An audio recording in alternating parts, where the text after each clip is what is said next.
Assalamualaikum warahmatullahi wabarakatuh. Perkenalkan, nama saya Putri Sari Kinanti dari 10 AKL 3. Kesultanan Gua Talo merupakan salah satu kesultanan terbesar di kawasan Indonesia Timur pada sekitar abad ke-16 sampai 17 Masehi. Kerajaan ini merupakan kerajaan kembar, yaitu kerajaan gabungan antara Kerajaan Gua Talo dan Kerajaan Talo.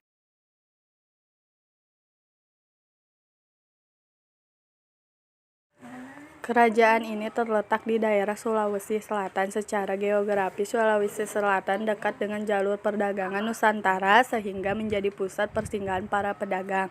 Analisis keuntungan letak Kerajaan Gua Talo karena dekat dengan jalur pelayaran perdagangan Nusantara sehingga menyebabkan kerajaan di Sulawesi Selatan ini berkembang menjadi kerajaan besar dan berkuasa atas jalur perdagangan Nusantara.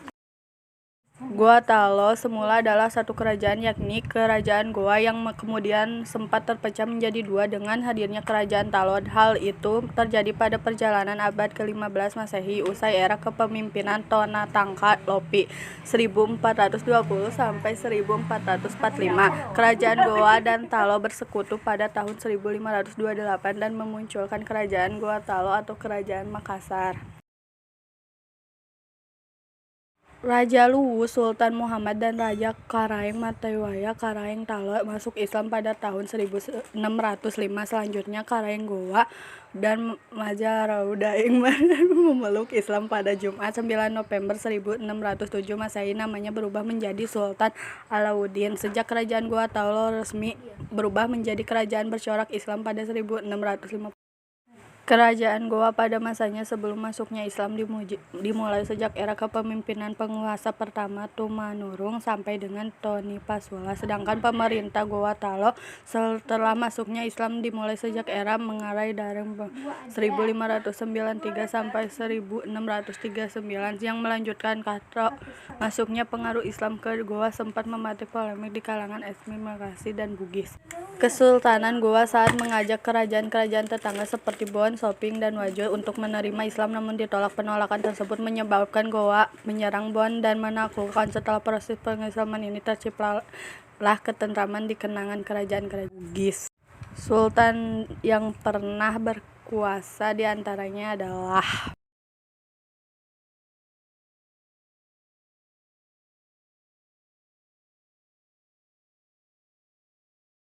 perseteruan dengan VOC. Pada masa kepemimpinan Sultan Alauddin terjadi pertentangan terhadap politik dagang Belanda karena melakukan monopoli perdagangan.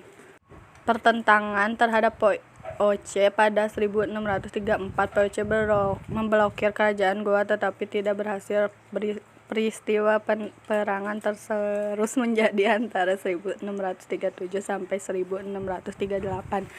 Kejayaan Gua Talo ketika berada di bawah pemerintah Sultan Hasanuddin membuat posisi VOC di kawasan Indonesia Timur menjadi terancam.